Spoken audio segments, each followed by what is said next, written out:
Porém, continuemos a estudar a natureza e a origem de Jesus.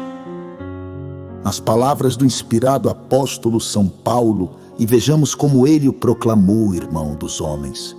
Espírito criado como nosso, tendo tido em sua origem o mesmo ponto de partida. Que todas as criaturas de Deus, que todos os espíritos, mas conservando a sua pureza primitiva e sem mácula através dos séculos. Deus, nosso Pai, e Jesus Cristo, nosso Senhor. Aquele que santifica Jesus Cristo e aqueles que são santificados, os homens vêm todos do mesmo princípio. É por isto que ele, Jesus, não teme de lhes chamar seus irmãos, dizendo: Eu anunciarei teu nome a meus irmãos e te louvarei no meio da assembleia do teu povo.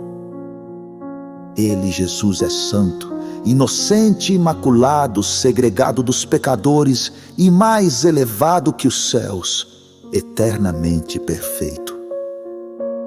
Por estas palavras, vê-se que o apóstolo não reconhecia como Deus, senão o Pai. Que quanto a Jesus chamava-lhe Senhor, porque Ele está acima de nós e é o nosso pontífice. Que não tinha tido geração na terra, mas que viera como espírito criado, conforme os nossos, do mesmo princípio que os homens seus irmãos, como lhe chamava, e ao mesmo tempo seus filhos, porque estava encarregado de os santificar para poderem subir ao Pai. Chamava ainda Jesus Senhor, por ser o único Filho de Deus encarregado do desenvolvimento e progresso dos homens e de conduzi-los à perfeição. Eis aqui como o apóstolo claramente se exprime. Não há senão um Deus, Pai de todos, que é sobre todos e governa todas as coisas e reside em todos nós. Deus que vivifica todas as coisas, o bem-aventurado, só poderoso, Rei dos reis, Senhor dos senhores, aquele que único possui a imortalidade e que habita uma luz inacessível, a quem nem um homem viu nem pode ver, e a quem pertencem a honra e o império na eternidade. Não há outro Deus, senão só um. Porque ainda que haja alguns que se chamem deuses ou no céu, ou na terra, e assim sejam muitos deuses e muitos senhores, para nós, contudo, só há um Deus, o Pai, de quem tiveram o ser todas as coisas e nós nele, e só um Senhor, Jesus Cristo, por quem todas as coisas existem, e nós outros por ele. Jesus Cristo é o nosso chefe, e Deus é o chefe de Jesus Cristo. De tudo que fica exposto, vê-se que nem nas palavras do evangelista São João, nem nas explicações do apóstolo São Paulo sobre a natureza e origem de Jesus, interpretadas em espírito e em verdade, se pode basear o dogma da Trindade, resultado das interpretações e comentários à letra feitos pelos homens de outras épocas incapazes, então, de compreender as manifestações de espíritos, a não ser por milagre, isto é, pela derrogação das leis naturais e divinas, impossível de conciliar-se com a sabedoria eterna do Criador, ou pela presença do próprio Deus, cuja imagem faziam a semelhança do homem. Entretanto, aqueles que não admitem que Jesus fosse apenas espírito com corpo semelhante ao nosso, mas não da mesma natureza, corpo fluídico e aparente embora tangível, admitem a manifestação de anjos, isto é, de espíritos superiores, com a forma humana visível, a todos falando, ora a Zacarias no templo, ora a Maria Virgem, anunciando-lhe a sua concepção, ora aos pastores depois do nascimento de Jesus, ora finalmente a Maria Madalena, quando ao pé do sepulcro chorava o desaparecimento do corpo do Divino Mestre. Sejamos lógicos, se os anjos podiam tomar a forma humana e comunicar-se com os homens, porque não podia Jesus, o Messias de Deus, o anjo dos anjos, tomar aparência corpórea para o fim de permanecer 33 anos no mundo e cumprir a missão de que se achava encarregado pelo bom Pai Celestial. Pois ele que tinha o poder de tirar e retomar a vida quando lhe convinha, ele que desaparecia dentre os homens antes e depois da sua ressurreição, ele que sabia e dizia que o Espírito é quem vivifica e que a matéria para nada serve. Ele que tinha todos os poderes que lhe foram dados pelo Pai. Ele finalmente que é o nosso chefe e Senhor por quem todas as coisas existem e nós por Ele. Precisava descer a contingência da matéria grosseira e prender-se neste cárcere chamado corpo humano para poder desempenhar a sua missão na terra. Não. Quem tudo pode sobre a matéria não lhe está preso por leis naturais e imutáveis, que são todas as emanadas da eterna sabedoria de Deus. Jesus era simplesmente um espírito, com a forma humana, corpo celeste, não em ente nascido das entranhas de uma mulher, embora virgem, pura e celeste, como foi Maria, a esposa bendita do amor sempiterno. As interpretações da igreja tomando a letra e segundo a letra, as revelações hebraica e messiânica, e bem assim, certas palavras de Jesus isoladas de todas as outras que ele pronunciou. Fizeram do Messias um homem semelhante a nós quanto ao corpo, e um Deus, o próprio Deus, como parte dividida, ainda que indivisível do Criador igual a Ele. Fizeram do Espírito Santo, segundo as ideias hebraicas, também o próprio Deus manifestando-se por um ato qualquer, dando assim à divindade um caráter panteísta, embora criassem um politeísmo de 3 deuses. Ora, o panteísmo é a negação do ente supremo, porque faz sair tudo de um mesmo princípio, fazendo tudo voltar e misturar-se a esse princípio para recomeçar e misturar-se de novo. Jesus e Espírito Santo, frações de Deus dividindo-se do todo e não fazendo senão um com Ele, não passam de uma variante sobre o tema do panteísmo. Segundo o dogma da Trindade divina, Deus é dividido em 3 partes, uma fração o Pai, outra Jesus, num corpo de homem tal como o nosso, sujeito à contingência da matéria, submetido às necessidades da existência e às conjunturas humanas de vida e de morte. Outra, o Espírito Santo, sob a forma corpórea de uma pomba descendo sobre Jesus.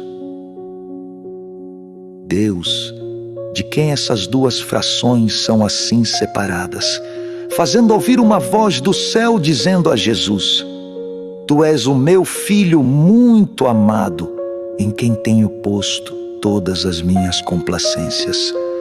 2 frações de Deus, depois de se terem dividido do grande todo, entrando nele e misturando-se com ele para não formar, senão um ser.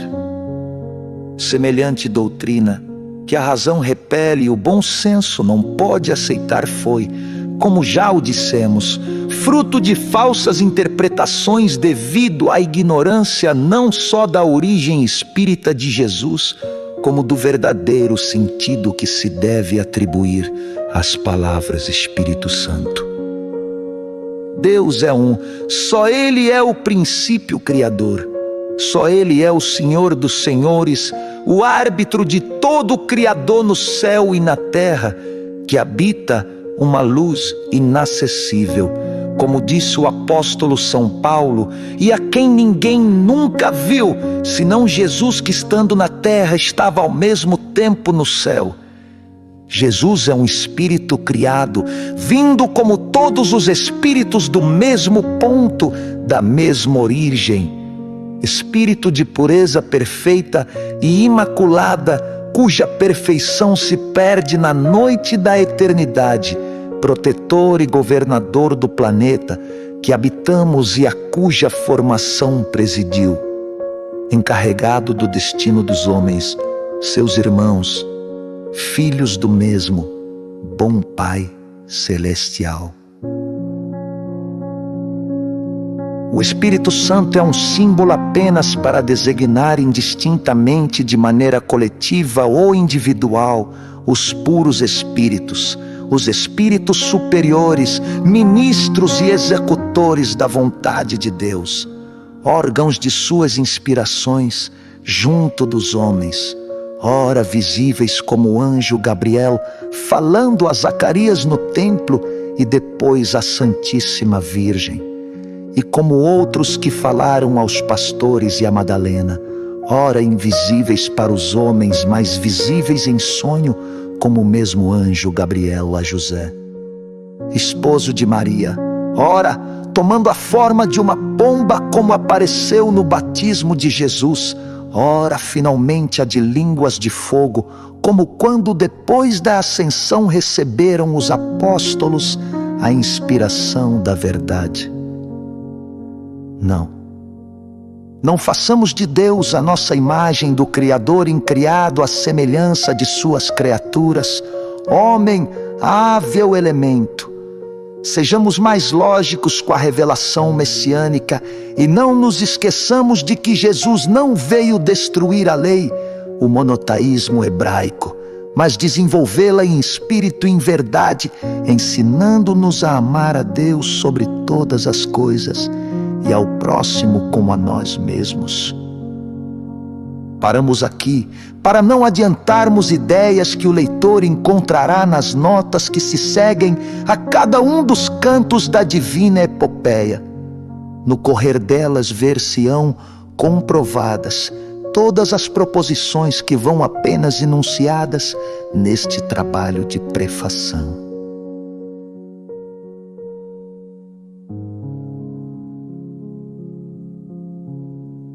Homens de boa fé, homens capazes de vos regenerades, não condeneis a revelação nova, o espiritismo, sem o estudardes à luz da ciência, à luz da razão que vos deve guiar em todos os atos da vossa vida. O espiritismo não veio à terra para satisfazer ao desejo de maravilhas, não veio à terra para satisfazer aos caprichos e às necessidades materiais de ninguém. Veio unicamente estabelecer neste planeta uma família universal, amando ao seu Criador, amando a sua divindade. Mas infelizmente não é este o pensar da maioria dos homens. Ela entende que Deus lhe rasga o véu do infinito ante os olhos e a faz conhecedora de seus sigilos para dar o espetáculo de fenômenos surpreendentes, para lhe deslumbrar a vista com 1000 apoteoses.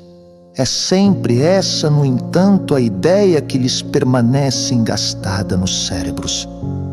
O espiritismo não avança rápido porque lhe tolhe os passos e lhe dificulta a marcha esse engano fatal da humanidade. Não obstante, porém, esse tropeço que os homens lhe lançam no caminho, a revelação nova se espalha por toda parte como rio caudaloso a que buscam debalde entorpecer o curso. Hoje o espiritismo já não é contestado pela Igreja Romana, ela própria admite a sua existência, porque não pode negar os fatos, apenas interpreta-o como contrário à doutrina de Jesus, porque não quer aceitar a verdade que vem derrocar todos os seus castelos de ambição, poderio e domínio material. Os nossos guias e o nosso divino mestre não nos impõem, mas de há muito nos pedem que abramos os corações ao arrependimento sincero de nossas culpas e que nos esforcemos por não cometer outras que nos afastem da morada dos bem-aventurados. Eles nos pedem regeneração e falam à consciência de todos, bradando bem alto que já não somos cegos e que, por conseguinte, não seremos desculpados se cairmos. Homens da ciência, de que vos serviria que aproveitaria a humanidade? Entrardes numa casa para assistir à materialização de um espírito, ao movimento de um corpo inerte, às vozes diretas de além-túmulo se, após essas observações, não tivesseis também para lhe dar o exemplo da moral, da humildade, do amor, da fraternidade, da caridade, de todos os sentimentos altos que aproximam a criatura de seu Deus. Acreditais que basta presenciar um desses fenômenos para o homem melhorar o seu infeliz estado? Acreditais que a crença unicamente na possibilidade das manifestações dos espíritos fará com que a criatura mereça do bom Pai as bênçãos do seu amor? Oh, não! E bem o sabeis, porque entre vós mesmos existem irmãos infelizes, direi, que, tendo assistido a fatos importantes capazes de fazer enlouquecer uma criatura, se engolfam entretanto no erro, calçam aos pés toda a bondade de Deus e seguem um caminho tortuoso que os levará ao abismo. Se uma voz amiga não lhes disser: para, bem vês que os tempos passam e que o Cristo não viria à terra como outrora levantar os paralíticos, dar vista aos cegos, multiplicar os pães para testemunhar aos homens a existência de Deus. Com o correr dos séculos veio o desenvolvimento do espírito humano. Por toda parte surgem atletas da ciência que, mesmo com falsas doutrinas, convidam a humanidade a elevar-se a Deus.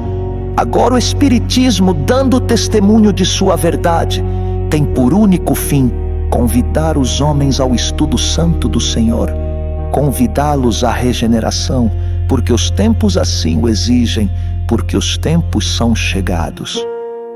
Homens, filhos do bom Pai, enchei o vosso coração de fé, de perseverança e coragem, e vinde trabalhar nas coisas divinas. Vinde fazer a comunhão do pensamento, a comunhão da moral do Cristo, para presenteardes às vossas famílias e à humanidade inteira o aproveitamento de vossos estudos. Vinde, o vosso guia espiritual estará junto de vós, animando-vos, fortificando as vossas almas. Se também de vossa parte vos esforçardes para recebê-lo, para recebê-lo nada mais é preciso do que ter o coração puro e acrisolado em amor, a palavra justa e o pensamento santificado. De sobra tendes amigos e conhecedores da doutrina espírita, escolhei-os, vede quais os que revelam mais humildade, mais suscetibilidade de regenerar-se, e uni-vos a eles, trabalhando com amor, com boa vontade, e todas as vossas aspirações espontaneamente se realizarão. Paz, amor e fraternidade.